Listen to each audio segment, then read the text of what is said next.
everybody. Welcome to the NerdSloth Podcast, where two lazy nerds talk about whatever they have the energy for. My name's Chris. And I'm Joseph. And right now we have the energy to talk about, I don't know. I don't have the energy to talk about anything. I'm tired. I just woke up. That's it. Episode over. Welcome. Yeah, for years, let's preface this for a second. For years, we have been podcasting nonstop for...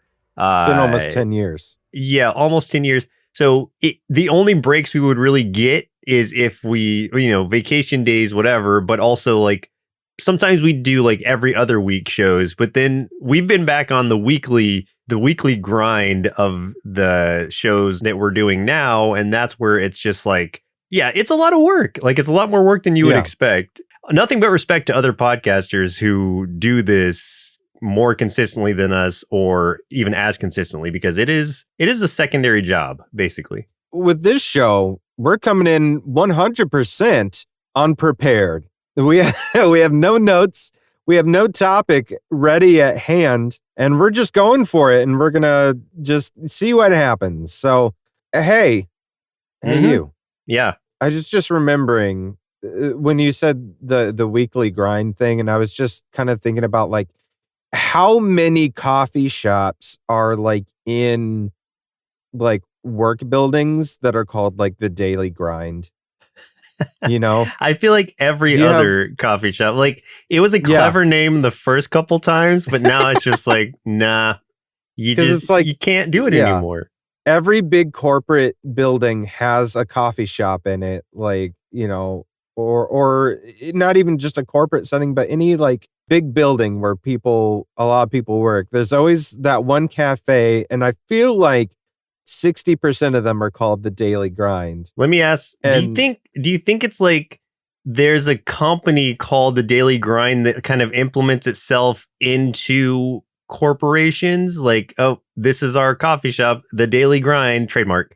Or do you think that that's like something that companies can just, as long as it's only within their, building, they can name it whatever they want, as long as it's not like outwardly trying to sell anything?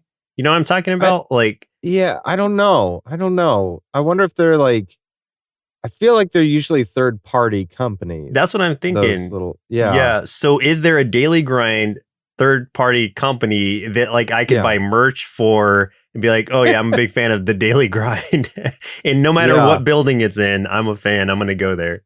That just reminded me. Did you see? I think somebody created. And I don't know if this is real now. I think it is real because I think I saw some news clips about it. Someone changed their coffee shop, and the name of the coffee shop now is called Dumb Starbucks. That feels illegal, or it feels like it's really skating the line. I think it's skating the line a little bit, but I think they're getting away with it as parody. But it's like a legit business where you go and you order their coffee and everything just has, it all looks like a Starbucks and everything. It just has the word dumb in front of everything. So like, what size do you want? I want a dumb grande. Yeah, I think that's honestly how it works at this place. It's like, I want a dumb venti. I want a dumb... I want a dumb Highlander grog venti. Yeah. Can we just change the name of our little group then from NerdSloth to like Stupid Disney? Stupid Disney. Okay. Yeah. Now I'm just like, all right, how far can we take this? Our trademark character is going to be Stupid Mickey Mouse. Or really, I like better when you change the name just enough to where it's not the same name, but it has the same feeling to it. Like if it was like Stupid Mouse, if it was like Mackie Mouse or something. Mackie Mouse, yeah. Where it's like it's ridiculous, and we're just copying it, but it's like, well, it's not Mickey. His name's not Mickey. It's Mackie. That was making me think of like that Jeopardy episode where they said like Danky King and stuff. So now I'm like, what if we had like Danky Duck or Donald Duck? Yeah. No. It's Ronald Duck. It's got to have the same. Ronald. Okay, fine. Ronald Duck, Mackie Mouse, Ricky Mouse. Let's do Ricky Mouse, Ronald Duck. Are they all going to be ours? Well, now they are. I don't know. I didn't mean for it to be. I mean, Okay. Goofy is kind of a gray area because we can't name him Roofy, Joseph. We can't name him Roofy. Yeah, I wasn't gonna say it, but yeah, that's what it would be. Okay, so maybe let's drop the stupid Disney idea. Yeah, we ruined it that quickly. Yeah, it already failed. We're already we're already on a watch list now. When did you see the Mario movie? I just saw it last night. I saw it Saturday morning. How'd you feel about that? How'd you feel about that movie? I really enjoyed it more than not more than I expected to, I guess. I went in pretty open to whatever, but more than the internet would have you believe you would enjoy it coming into it. Because they're like, oh God, the voice is different because it's Chris Pratt's voice, it's not Mario's voice. And the entire time that people had been having that complaint, I had been of the mindset that like, I don't know that I could handle Charles Martinet Mario voice for an entire movie. Like, yeah, this is why Mario doesn't talk in his games or have like long dialogue strings, because it's like that only works in like wahoo, like little things here and there, like little fun sound bits, not actual speech. You say you want it until you get it, but I feel like you would regret it and you would start to resent that voice if that's what we got for an hour and a half straight. You know what I mean? Yeah, I agree with that. But I think he did a fine job, Chris Pratt. Like his voice was not. It was his voice, yes, but it was different enough to where it had like a little bit of a minor accent to it, and they played on the voice, the game voice in the very beginning, and like the fake commercial that they had up, or the commercial they had up. So it was like they had fun with it, and that's what I really enjoyed most about the movie in general, was how much fun they had with it. I loved Charlie Day. He did such a good job. Oh, as Luigi. Yeah, he was awesome. Yeah, Luigi was great. Peach was fantastic. She really was. I didn't realize that was the whole thing. Anya Taylor-Joy until the credits. I was like, oh, okay, cool. I didn't realize who was going to play her. She was good. Seth Rogen is just always Seth Rogen, but that's what's delightful about it. Yeah. As Donkey Kong, that was amazing. And like, I would say one of the best parts of the movie, like there's so many great call outs and everything, but one of the best parts for me was like when Donkey Kong first came out and he's like, strutting his stuff and everything and everyone's cheering and Cranky's shushing everyone up. But you still hear that high-pitched voice that's like, yeah, Donkey Kong. And he's like, that means you too, Diddy Kong. And it pans over and you see Diddy like shut himself up. But like, Candy's right next to him too. And I was like, oh my God. Yeah. That's a whole nother like universe they could really open up to with the jungle. And I hope they do. Yeah. And I like that they added the DK rap also from the N64 game. Oh my God. Yeah. They totally did.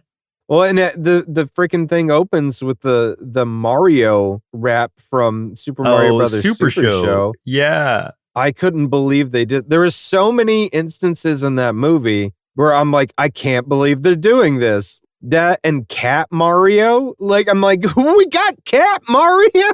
Yeah, Cat Mario was a weird one from that was a more recent game. Super Mario 3D Land, wasn't it? Yeah, 3D World. Yeah, that's what it was. Yeah. But I did like that they had the raccoon suit, not the Tanuki suit Tanuki. though. It wasn't the Tanuki suit as we know it because it didn't turn to the statue or whatever. So it's I feel like those are two different things. Maybe I'm wrong. I always thought it was the Tanuki. I gotta look it up. Hold on. Tanuki suit. Yeah. Is there a difference? Are those separate suits, or is the Tanuki just the suit in general? Maybe it is just the Tanuki suit. But I think it's always just been Tanuki. I wish he had done the turned into a statue thing. That's what I was getting at. The one thing that I'm glad they didn't include in this. There's one thing I'm glad they didn't do, which is turn all the Mushroom Kingdom folks into blocks that Mario destroys. Because, could you imagine how wildly different that would feel if we saw all those little toads get turned into blocks and then Mario's just crushing them as he goes along? That would hit way different.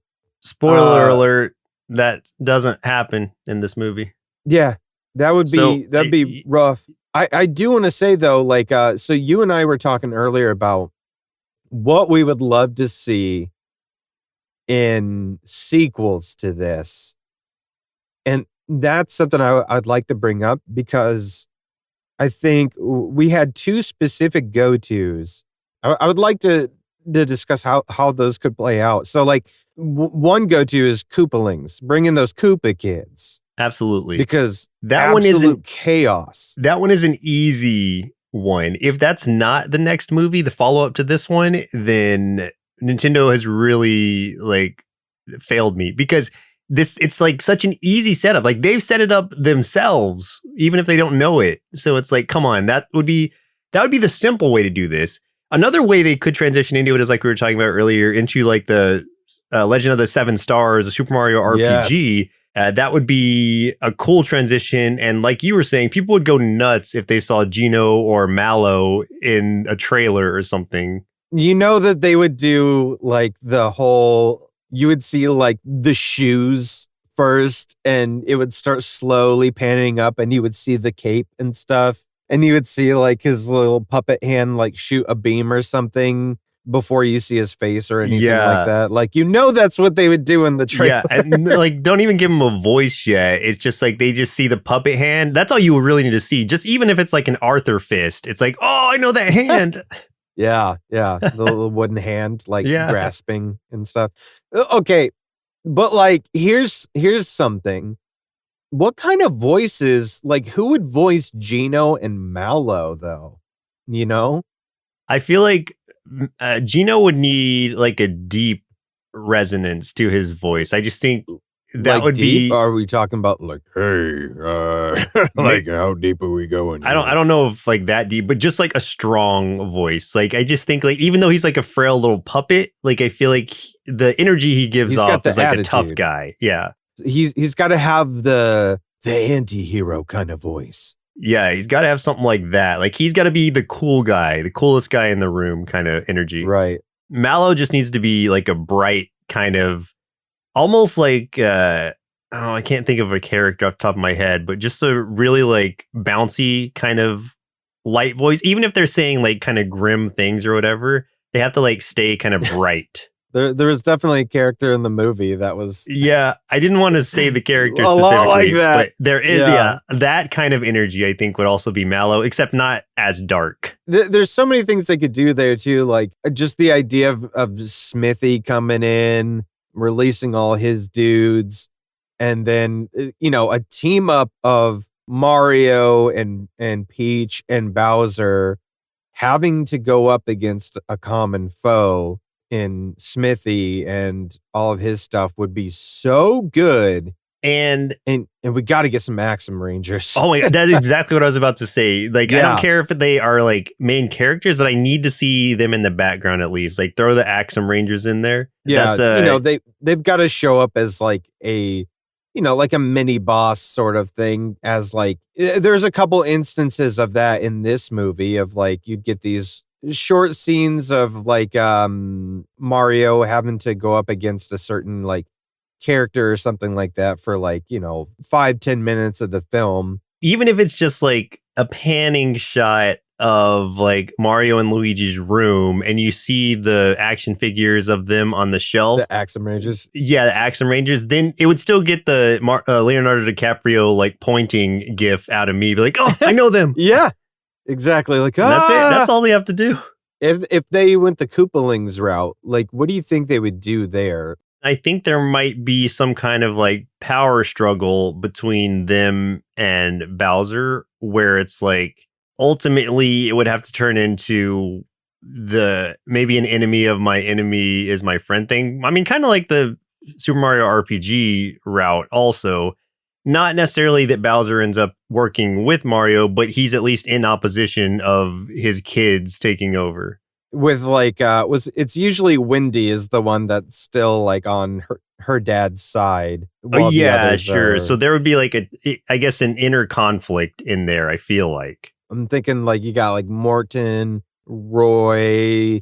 Is like Iggy really the one with like the little mohawk? Iggy and Lemmy both have like the really sprouty hair. Okay, yeah, I was not thinking of Iggy's the one with the glasses. Oh, okay. Which one is the one with the rainbow mohawk? That's one I'm thinking of. I can't remember. So there's Iggy, Lemmy.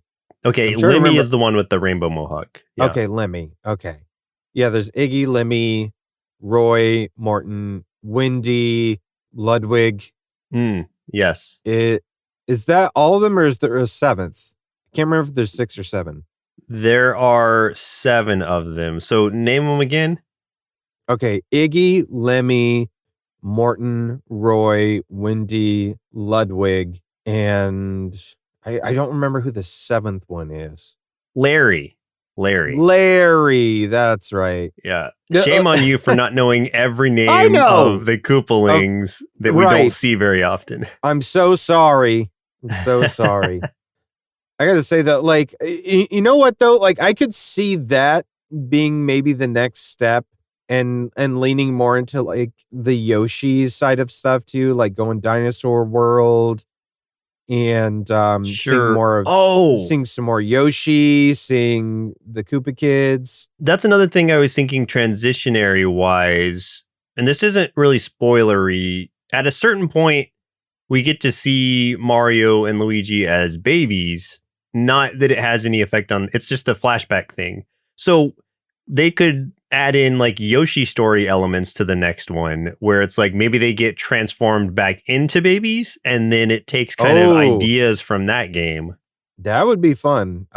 Yoshi's Island and all that. Yoshi's Island, that's what it is. Yeah. Yeah, that would be fun too. As long as they keep out that annoying wail that those babies have, because oh my God, is that the most obnoxious sound they have ever to do created. They have to do it once, and then someone has to make a meta comment in the show of like, oh my God, that sound is so annoying, you know? Right. Transitionary, like there's so many facets of the Mario universe, or just the Nintendo universe in general. Like if we're talking like future, we could have a like Nintendo verse of movies, because I would love to see like a Star Fox movie. You know what I mean? Oh, Star Fox is my number one that I want to see. Even though I'm not like super attached to the F-Zero franchise, I always loved the aesthetic of it. So that would be an awesome, I'd watch that movie. Just throw anything. Give me a Punch-Out movie. I'd watch that. Whatever. As long as like King Hippo's in it. Just like, give me all the classic stuff in some kind of weird movie format, and I'm in. Like I think Star Fox would make a great film, but I think the one that could potentially make the best film is Metroid. Oh, I was just thinking Metroid. Yes. That could be amazing. The one thing I don't know is just that the story of Metroid is so much darker than everything else Nintendo has. So I don't know if they would do like the same kind of like treatment, like the Illumination style animation kind of thing. I don't know. I mean, they could do that and just have a nice like horror aspect to it, or sci-fi horror aspect to it. So there were some like spooky portions of the movie that I think played really well, even though they were played for laughs. It's like if you just took like the slapstick portions out of that could actually be played off as really scary, or at least spooky enough that like it could be handled by a younger audience, but also still keep the same kind of intent as the story of Metroid or whatever. You know, I guess if they did it that way too, it would, I feel like they could do more as far as like the one thing that they could do if they did something like this is lean into some of the ridiculous stuff that does happen in Metroid. Cause like there's a human being in that suit, yet that suit curls up into a tiny ball, like baseball sized ball, and doesn't crush every bone in Samus's body and squeeze all of her organs out in a horrible bloody mess. Somehow she lives through that. It's like working out the logistics of that. Like maybe it's like a Pokeball situation where she's comfortable inside of that little ball while she's rolling around. Yeah. I don't know. It's just like, they can just, like in that kind of setting, they could just do it and they don't really have to explain much about it.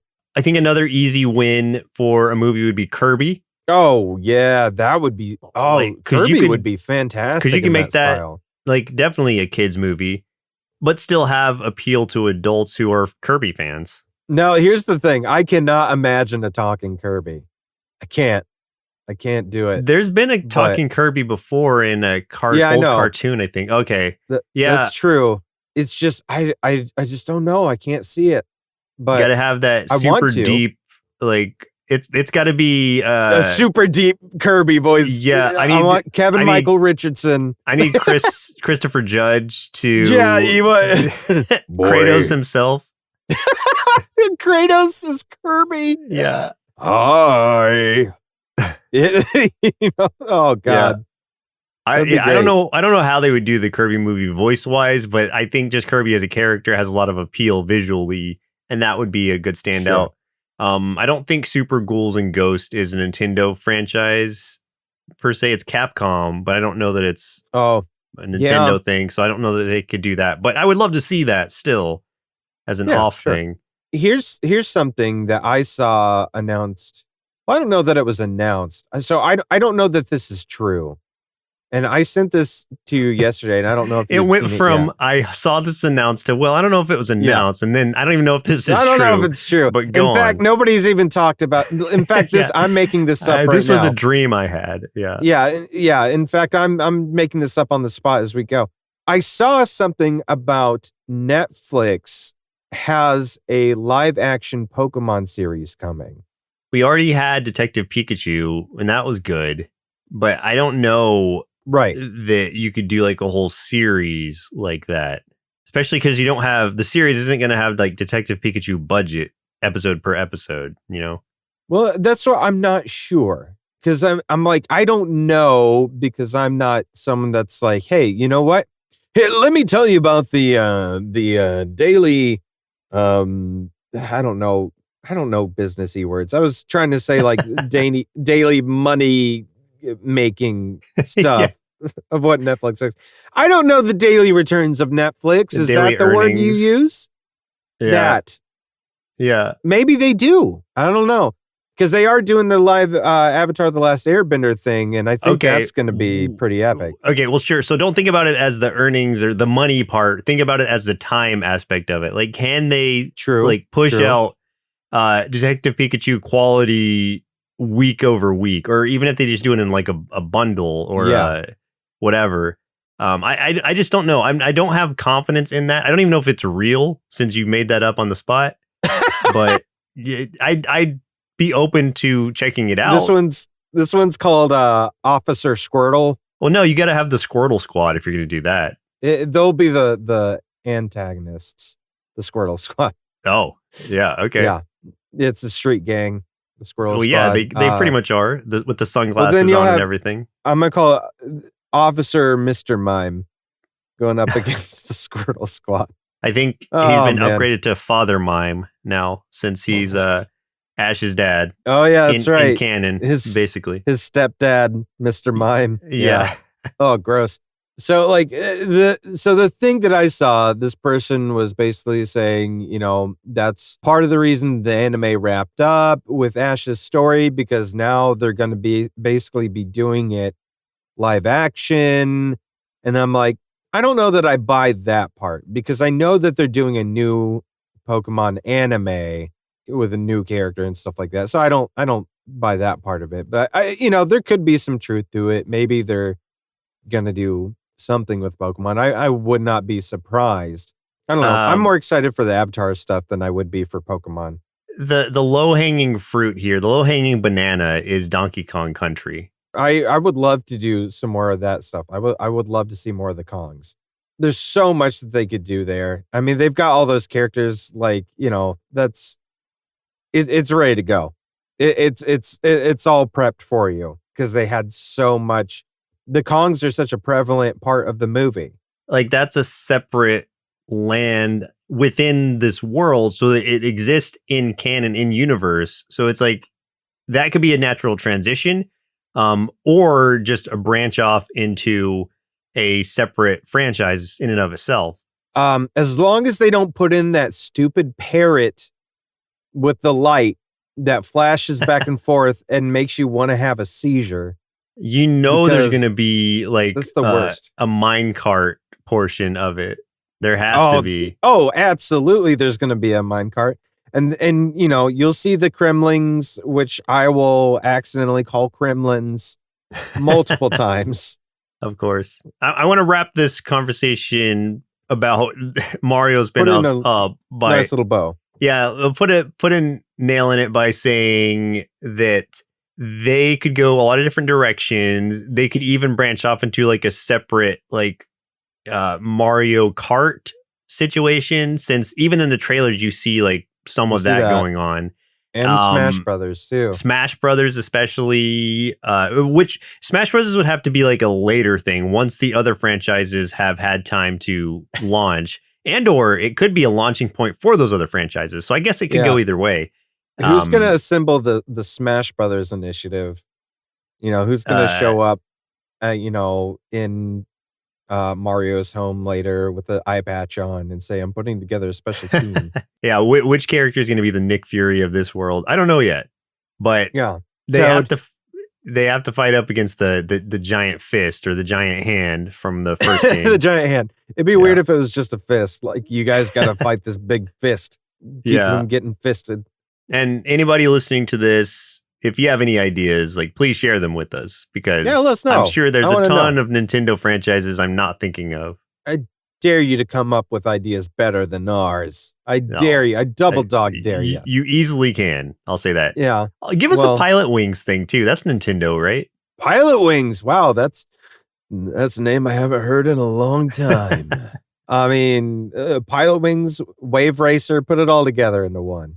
If we are doing the Smash thing, this is the last thing I'll say about this. If we are doing the Smash thing, then we could have like Goose or one of the Pilot Wings characters. I don't know any other names of theirs. I think that was from Top Gun, but maybe flying a plane that's transporting people. So it's not even like they're directly referenced. It's just like, oh, I know that character from Pilot Wings. Yeah, okay. I like that. Because I don't think it's popular enough that it would get its own thing, but it's enough to where you could be like, to recognize. Hey, it's a nice Easter egg. Yeah. Yeah, I like that. Okay. I'm with you. Goose is in fact a character from Pilot Okay, Wings. whatever. Fine. I had to double check to prove you wrong. Yeah, fine. I'm sure. Yeah. Because they're all named after birds. Goose, is Hawk, Maverick a bird? I'm talking about Pilot Wings. I'm talking about Pilot Wings. Yes. All the Pilot Wings are named after birds. Okay. Yeah. Is there Goose, a penguin, hawk, or ibis or ibis? I'm not sure how that's said. Kiwi, lark, robin, and Mario. Mario is also in Pilot Wings. What? That is not a bird. Mario, the most famous bird. I'll cede you this. Yes. He does have wings on his hat in Mario 64. That is fair. So he can fly like and bird. He can also fly in his, what I now know is a Tanuki suit. Yeah. Okay. I'll give you that. So Mario is a bird, confirmed. Yeah. Yeah. Beep beep beep beep. Hey everyone, welcome to whatever Chris is playing on video games right now. This is the part of the show where we talk about what Chris is what indie game the most I'm famous right now. Part of the show for the first episode that I didn't know was coming. Hey, I just finished playing Papers, Please. Which I know about that one. Yeah, it's probably not one that you'd be super into, but I really, really enjoyed it, and it's got a ton of replayability to it. It's a Lucas Pope game. I just finished I replayed one of his other games recently, which was Return of the Obra Dinn, which is a masterpiece. But Papers, Please is pretty cool. Essentially, you're like a guard at a border, and you're processing people coming across the border, which sounds boring, but yeah, it's fun. It is fun. What about it is fun? It's mostly the interactions, and what happens is like almost every day something new gets added to what you have to do, and things change so rapidly that like you have to constantly be on your toes about like new rules, new regulations, and not get cited for stuff and lose money, and you have to balance like you have to try to process these people as quick as you can to earn enough money so that your family doesn't die, including yourself, because you still have to pay your bills and stuff at the end of each day. And if you make too many mistakes, you'll get penalized, all kinds of stuff. This just sounds too much like real life. I don't know that. Yeah. But I'm penalized for not paying my bills on time. You're trying to describe the fun part. Okay, go on. And here's the thing. So like along with those things, there is kind of like an ongoing story that happens, but also a lot of the people that come by are like randomly generated. So it's not like the same thing every time. And so your play could be different.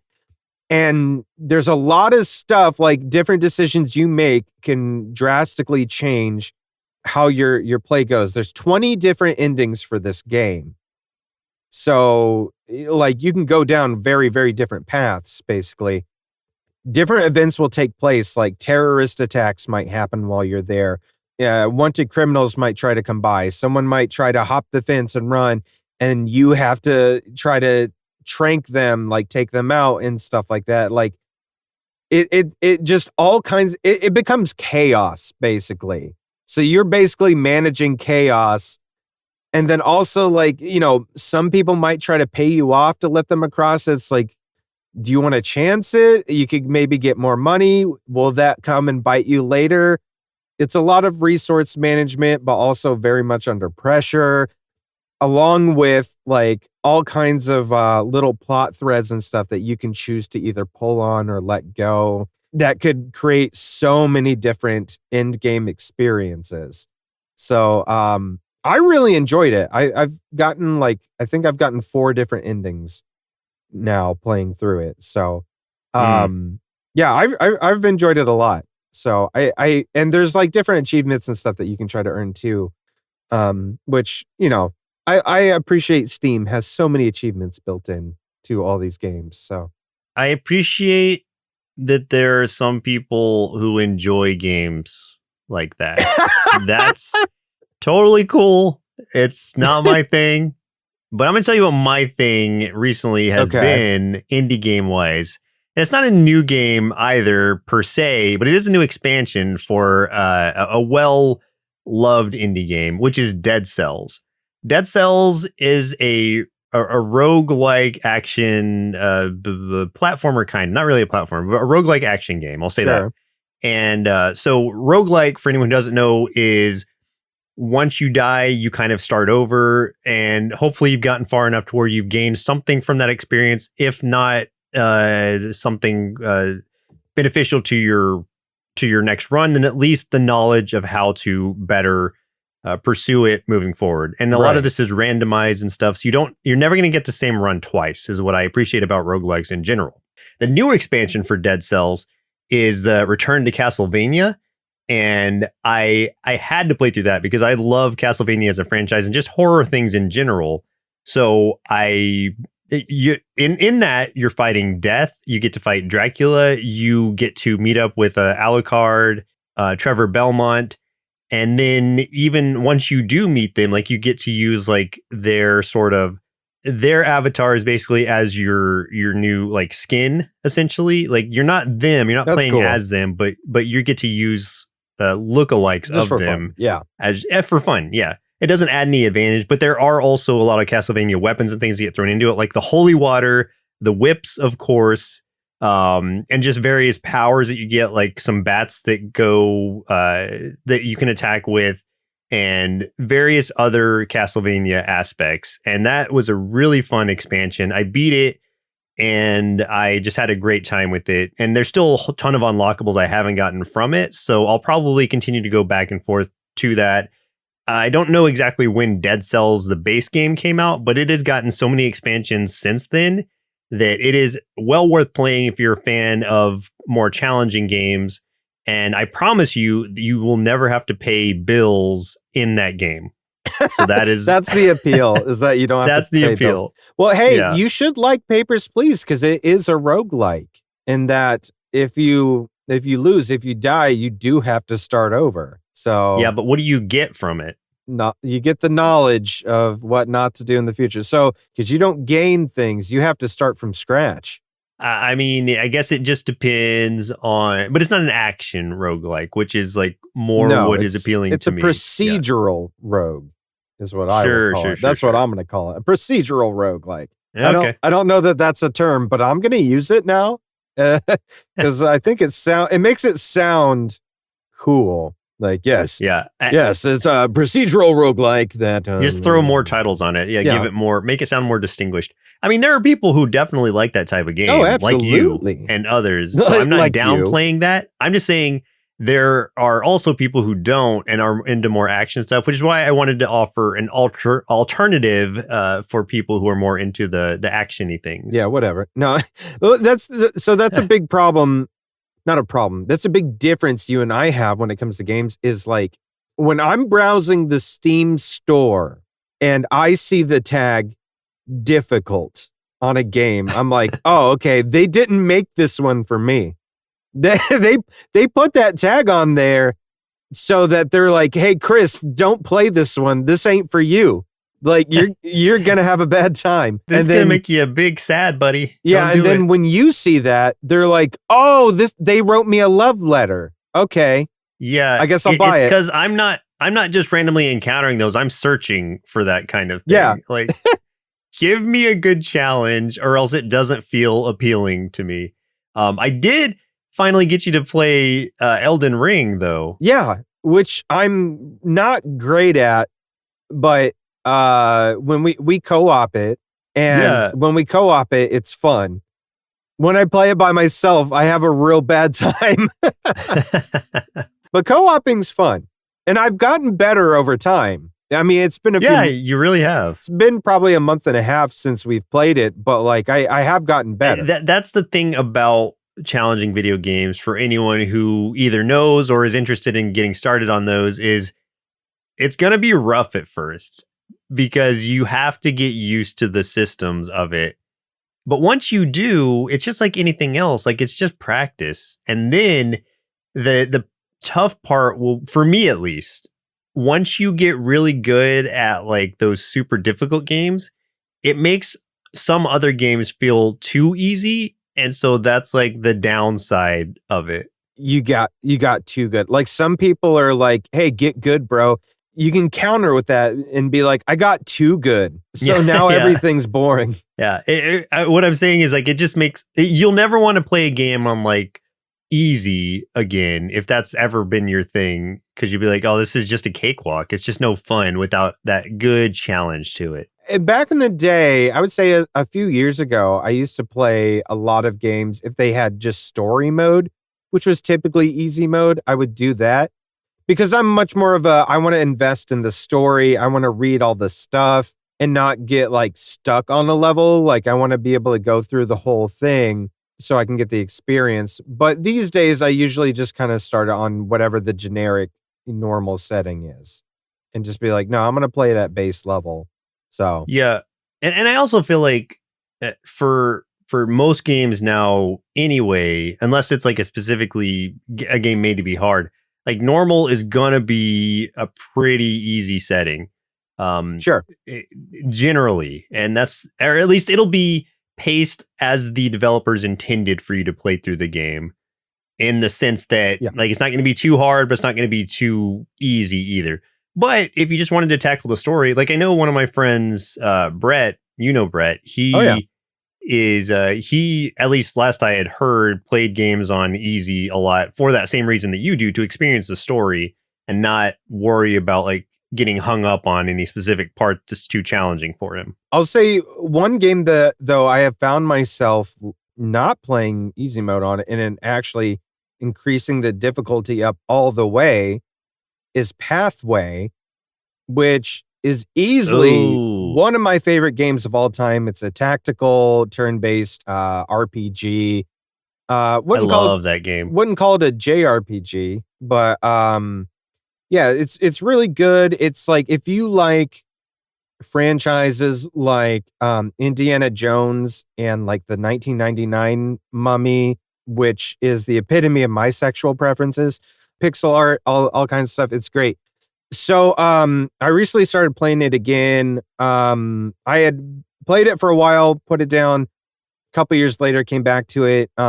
Just finished unlocking all of the characters, almost all of the achievements. There's only a few achievements left for me. I've played every level and beat every level on the hardest difficulty, with everything turned up, which was really challenging, but it was super fun. Now what I'm gonna do is like I'm now starting from scratch because I've been spoiled because I had like gotten like really good gear and everything, and I had played through on the difficulty and stuff. So I'm going back to base now and starting a new game from scratch and gonna re-experience it all the way over from the beginning with like, no good gear and everything. So I'm excited to start it over again.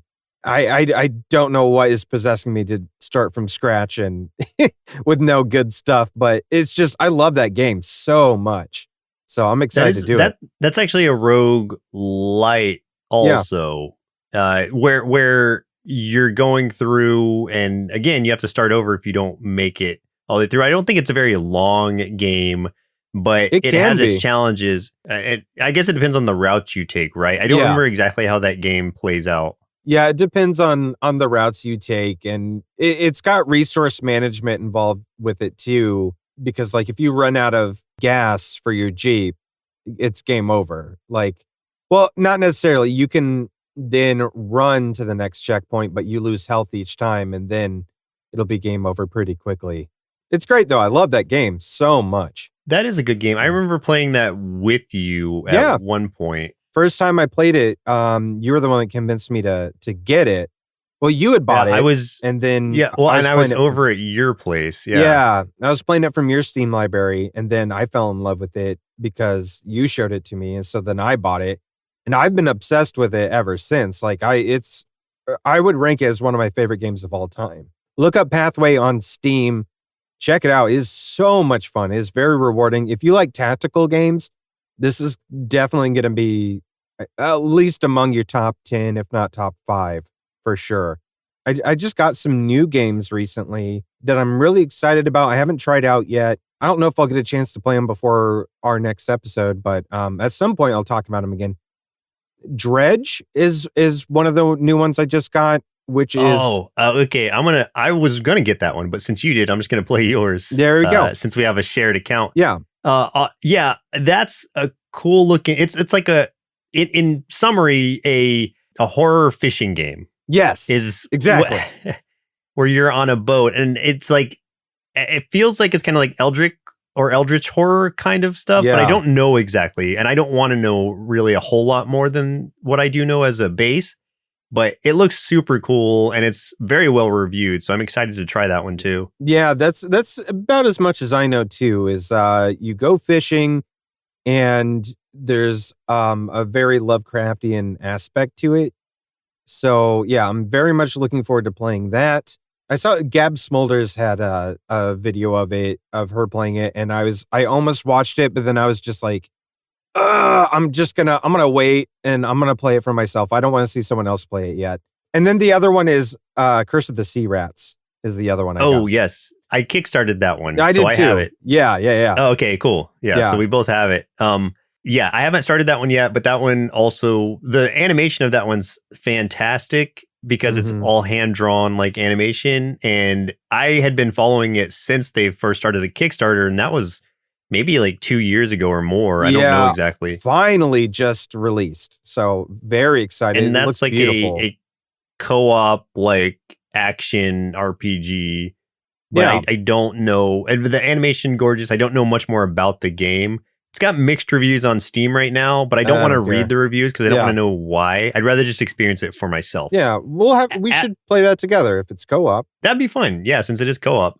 Okay, so on one I want to talk to you about because you were talking about Pathway that I think you'd be interested in really is Curious Expedition or Curious Expedition 2. Yeah. Have you played those? No, but I do know that we have them in our library, and I've seen them, and just from the cover art, they looked interesting to me, but I don't know anything about these games, so please inform. Okay, so those are also turn-based, but they're more narrative roguelikes. So it's not like it's not like a tactical RPG where you're moving your character around when you're in battles. It's more like a turn-based, like a, I don't know, Final Fantasy-esque type turn-based combat. But combat's not the main focus. It's really about like exploring these like interesting and sometimes fantastical worlds where it's if I remember right, like you're kind of like historical figures,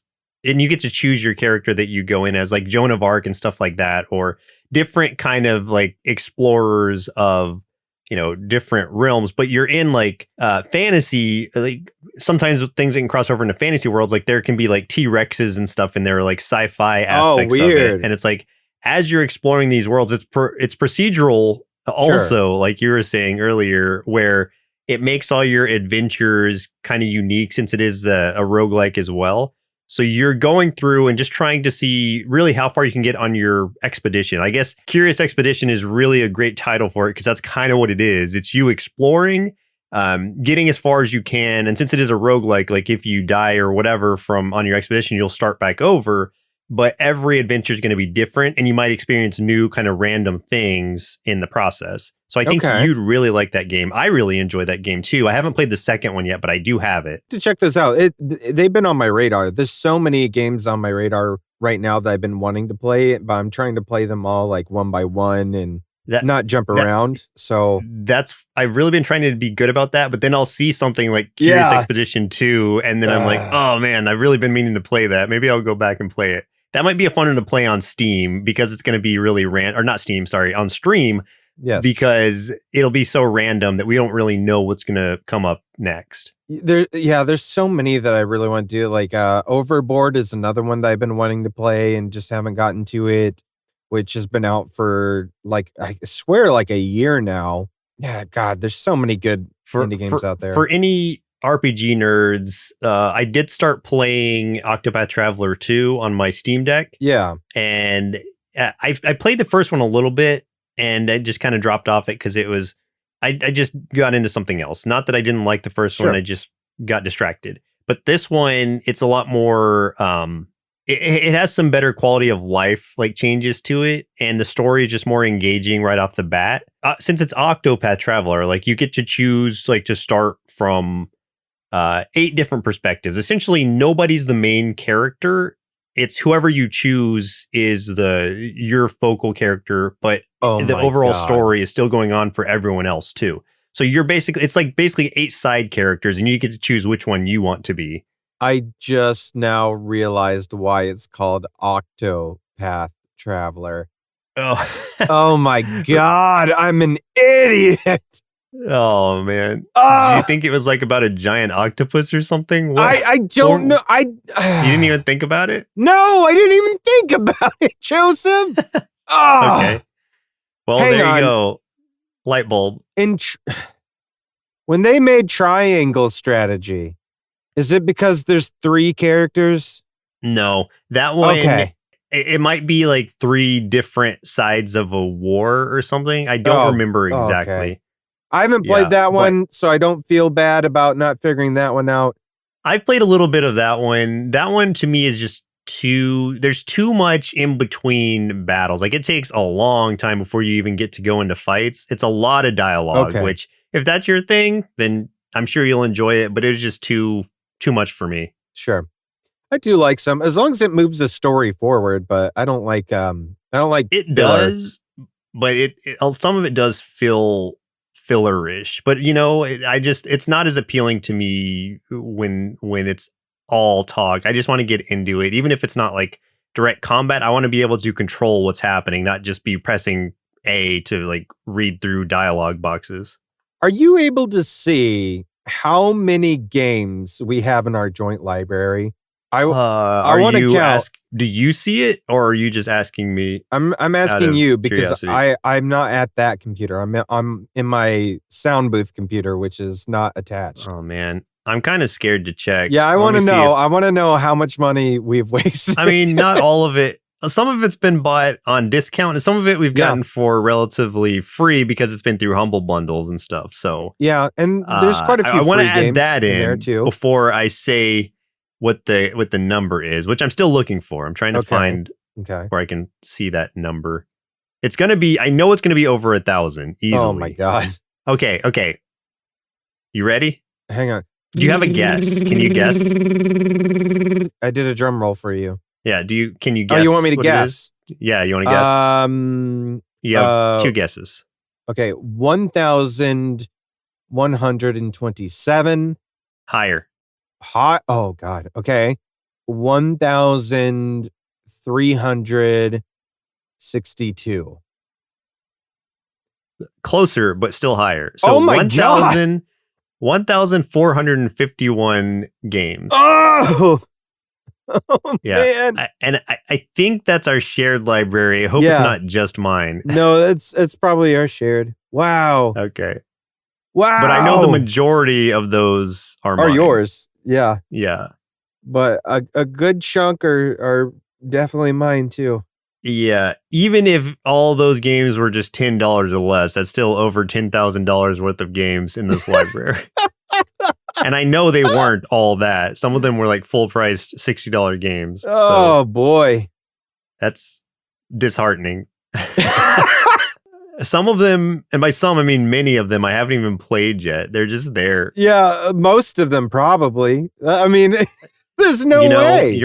You're probably not wrong. There's no way. Like, so did a part of you just die a little bit when you saw that number?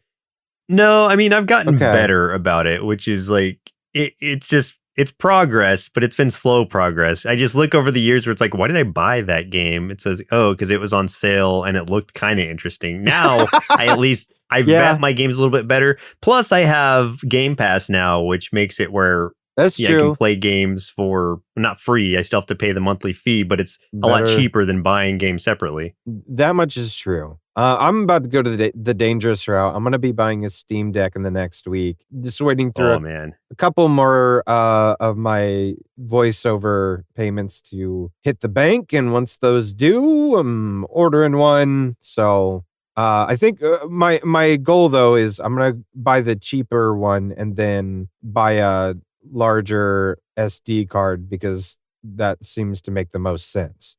So that's my strategy. Which one did you get? I got the most expensive one. No, of course you did. Well, I mean, I had some extra funding, so I was like, you know what? Why not? I'm gonna go all out. Yeah, I just wanted the best version because I don't know, it wasn't that much more expensive. I don't remember how much it was, honestly. It's several $100s more. Okay, well, I feel like for whatever reason I got it, it was worth it to me at the time. Okay. My only wish is that it had an OLED screen, like because I do have the Switch OLED, and even though I don't play my Switch all that often, when I do, like the colors on that are just so nice and crisp, and it just looks really good. That's cool. I'm gonna not pretend to be smart. What's OLED? So the OLED screen is essentially what you're getting when you look at a normal screen is like the black colors on there are just like kind of grayed out. And so things kind of just look a little muddier. Yeah. Okay. So when on an OLED screen, it actually, instead of like trying to make like a true black color, it's like turning off the pixels altogether in some instances.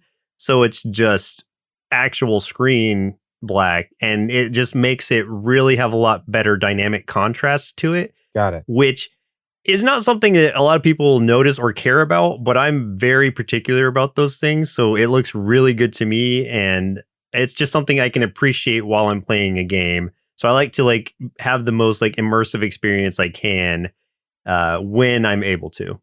Okay, fair enough. Yeah, I'm not up on all the tech. I mean, obviously, seeing how I'm like just now getting a Steam Deck, so you know.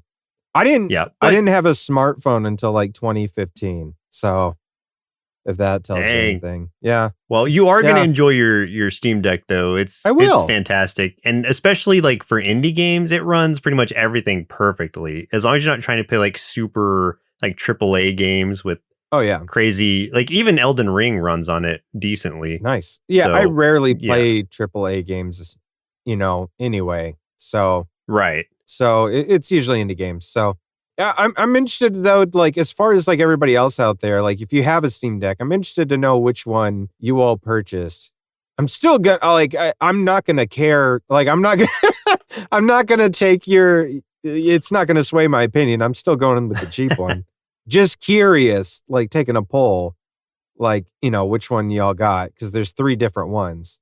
So I'm kicking myself though because it went on sale for the first time and I didn't know it was on sale and I missed it, but I didn't have the money for it at the time. So okay, so the advantages I had to look it up because I didn't remember the advantages of the more expensive one, which is $649. Is the storage is faster. It's got anti-glare glass on it. So if you're playing in like places with more light or even, I don't know that it could help you if you're playing like outside in sunlight, but right, you would have a better odds of being able to see your screen better on that sort of glass. And otherwise, that's basically it. Like, yeah, that's not enough for me. And more space. Well, yeah, on your which is well, I'm just gonna buy a $30 SD card that gives me hundreds more gigs instead of paying hundreds more dollars for the same, if not less, amount of gigs. So you bought the cheapest one or the middle one? I'm gonna buy the cheaper one. It's also the difference between your storage because like those the 2 other ones use like SSD drives, like NVMe SSD drives, and the cheaper one does not. So it's like the storage will be slightly slower, but it probably won't make a big difference in the long run. Yeah, I mean, and especially with indie games, Yeah. So it's not going to be that taxing. It like load times might be like a half second longer. Yeah, in some cases. I was looking at comparisons where it's like, load time 10 seconds and then the next one up was like 11 seconds. And I'm like, I don't care. That's fine. Yeah. I can wait 1 extra second. That's me taking one more breath. Who cares? Right. So it's really just like whatever your budget is, you're going to have a good time regardless. Yeah. That's the plan, is just to have a good time. And I hope all of you had a good time listening to this this first episode of the NerdSloth podcast. If you did like it, let us know. And if you have any topics, questions, things that you want us to bring up, you can send those to podcasts, that's plural, podcasts at nerdsloth.com.